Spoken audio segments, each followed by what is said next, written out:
Hello viewers, আসসালামু আলাইকুম। আজ শেয়ার করব কিভাবে সবচেয়ে বেশি স্বাদের মুরগির মাংস রান্না করবেন। আমরা কম বেশি সবাই মুরগির মাংস রান্না করি, কিন্তু অনেকেই আছে যে মুরগির মাংস রান্নার পরও এর পারফেক্ট স্বাদ আসে না। মুরগির মাংসটা শক্ত থেকে যায়, মাংসের ভেতরে মশলা ঢুকে না। যারা নতুন রাঁধুনি আছেন বা মাংসটা পারফেক্টভাবে রান্না করতে পারেন না, তাদের জন্য আজকের রেসিপিটি খুবই গুরুত্বপূর্ণ।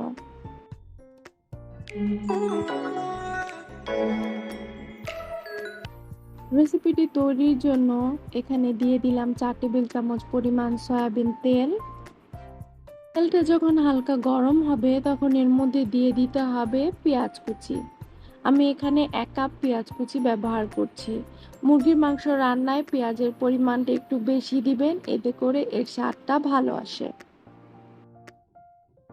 দিয়ে দিলাম 3টা এলাচ, একটা বড় সাইজের দারুচিনিকে ভেঙে দিলাম, 6-7টা লবঙ্গ, 8 থেকে 10টার মতো গোলমরিচ, 2টা তেজপাতা মাঝখান থেকে ছিঁড়ে দিলাম। এখন সব কিছুকে ভেজে নেব। পেঁয়াজগুলো যতক্ষণ না পর্যন্ত হালকা ব্রাউন হচ্ছে ততক্ষণ পর্যন্ত পেঁয়াজগুলোকে ভেজে নিতে হবে। পেঁয়াজের রংটা যখন এরকম হালকা ব্রাউন কালার চলে আসবে তখন এর মধ্যে দিয়ে দিতে হবে 1 চা চামচ পরিমাণ আদা বাটা ও 2 চা চামচ পরিমাণ রসুন বাটা।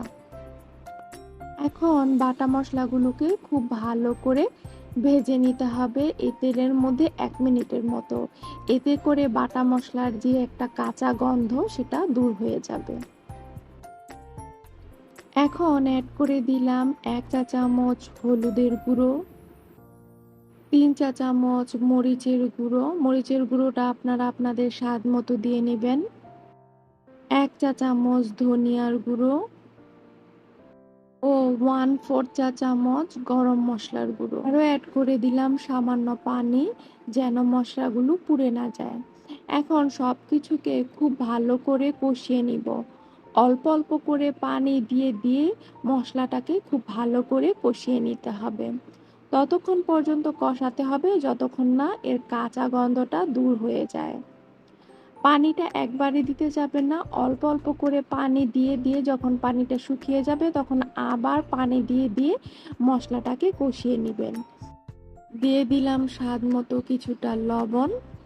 আর মুরগির মাংস রান্নায় ঝালের পরিমাণটা একটু বেশি দেওয়ার চেষ্টা করবেন, এতে করে মুরগির মাংসের স্বাদটা অনেক বেশি ভালো আসে। মশলাটা কষানো হয়ে গিয়েছে, এখন এর মধ্যে আমি দেশি মুরগিটা দিয়ে দিচ্ছি। যেহেতু দেশি মুরগি একটু শক্ত টাইপের হয়, রান্না করতে সময় বেশি লাগে, তাই আমি মাঝখান দিয়ে এই পিসগুলোকে একটু ফেড়ে নিয়েছি। এতে করে মাংসের ভেতরে মশলাটাও ঢুকে আর এটা খুব তাড়াতাড়িও সেদ্ধ হয়। আপনারা ব্রয়লার মুরগি করলে বা যে কোনো মুরগি রান্না করলে এই কাজটা করবেন। মাংসটা একটু হালকা ফেলে দিবেন, এতে করে মাংসের ভেতরে মশলাটা ঢুকে। এখন এই মশলার মধ্যে মাংসটাকে কষিয়ে নিব 5 মিনিট। আর এ পর্যায়ে চুলার জাল মিডিয়াম টু হাই হিটে থাকবে। মাংসটা কষানো হয়ে গেলে 5 মিনিটের মতো এখন চুলার জাল মিডিয়াম টু লো হিটে রেখে ঢাকনা দিয়ে এটাকে রান্না করে নিব পুরো 10 মিনিট। তবে এই 10 মিনিটের মধ্যে মাঝে মধ্যে এসে একটু উল্টে পাল্টে মাংসগুলোকে নেড়ে দিতে হবে। এতে করে সব পাশের মাংসের ভেতরে সমানভাবে মশলা ঢুকবে এবং সমানভাবে সেদ্ধ হবে। তা না হলে কিছু মাংস আগে সেদ্ধ হয়ে যাবে আর কিছু মাংস শক্তই থেকে যাবে। ফিরে আসলাম 10 মিনিট পর। দেখুন মাংসের উপরে কিন্তু তেল ভেসে উঠেছে। এখন এই মাংসগুলোকে আমি খুব ভালো করে কষিয়ে নিব। এ পর্যায়ে এসে চুলার জাল মিডিয়াম টু হাই হিটে করে দিব এবং মাংসটাকে ততক্ষণ পর্যন্ত কষাবো যতক্ষণ পর্যন্ত মাংসের মধ্যে মশলাটা গায়ে গায়ে লেগে যায়। মাংসটা কষাতে কষাতে যখন এরকম মশলার সাথে মাংসটা একদম গায়ে গায়ে লেগে আসবে তখন এর মধ্যে পানি অ্যাড করতে হবে। আর অবশ্যই গরম পানি ব্যবহার করবেন।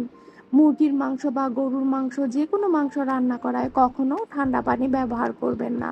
এতে করে মাংসটা আবার কাঁচা পর্যায়ে চলে যায়, মাংসের ভেতরে কোনো ধরনের মশলা ঢুকতে পারে না। তো আমি এ পর্যায়ে এসে 4 কাপ পরিমাণ গরম পানি ব্যবহার করছি। আমি একটু ঝোল ঝোল রাখবো, তাই এখানে পানির পরিমাণটা আমি বেশি দিয়েছি। আর যেহেতু দেশি মুরগি, সেদ্ধ হতেও একটু সময় লাগবে। আপনারা যদি ভুনা ভুনা খেতে চান, একটু মাখা মাখা রাখতে চান, সেক্ষেত্রে এখানে 2.5 কাপ পানি ব্যবহার করলেই চলবে। এখন চুলার জাল মিডিয়াম হিটে রেখে ঢাকনা দিয়ে এটাকে রান্না করে নিব পুরো 40 মিনিট। ফিরে আসলাম 20 মিনিট পর। এখন এর মধ্যে অ্যাড করে দিচ্ছি 5-6টার মতো কাঁচা মরিচ। মরিচটাকে হালকা একটু ফেলে দিবেন, এতে করে মরিচের যে সুন্দর একটা স্মেল সেটা পুরো মাংসের মধ্যে ছড়িয়ে যাবে।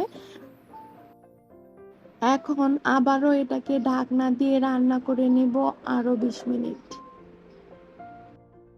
ফিরে আসলাম 20 মিনিট পর। এখন এর মধ্যে অ্যাড করে দিচ্ছি 1 টেবিল চামচ পরিমাণ ভাজা জিরের গুঁড়ো। মুরগির মাংস রান্নায় অবশ্যই ভাজা জিরের গুঁড়োটা ব্যবহার করবেন, এতে করে মাংসের মধ্যে সুন্দর একটা ভাজা জিরের গুঁড়ার অ্যারোমা পাওয়া যায়। এখন চুলার জাল বন্ধ করে দিলাম। এখন এই চুলার মধ্যেই মাংসটাকে রেখে দিব ঢাকনা দিয়ে আরও 10 মিনিট। এতে করে আমরা যে জিরাটা দিয়েছি সেই জিরাটা পুরো মাংসের মধ্যে ছড়িয়ে পড়বে। মুরগির মাংস এরকম ঝোল ঝোল খেতে কিন্তু অসম্ভব মজার হয়। ভুনা না খেয়ে এভাবে একটু ঝোল ঝোল রাখবেন। আমার বাসায় তো সবাই এই ঝোলটাই বেশি পছন্দ করে। আমার টিপসগুলো অনুসরণ করে আপনি যদি মুরগির মাংস রান্না করেন, তাহলে আপনার মাংস সবচেয়ে বেশি স্বাদের হবে এবং সবাই খেয়ে খুবই প্রশংসা করবে।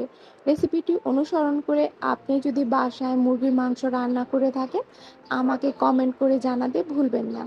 আজ এই পর্যন্তই। পরবর্তীতে আবার নতুন কোনো রেসিপি নিয়ে হাজির হব। সে পর্যন্ত ভালো থাকুন, সুস্থ থাকুন। আল্লাহ হাফেজ।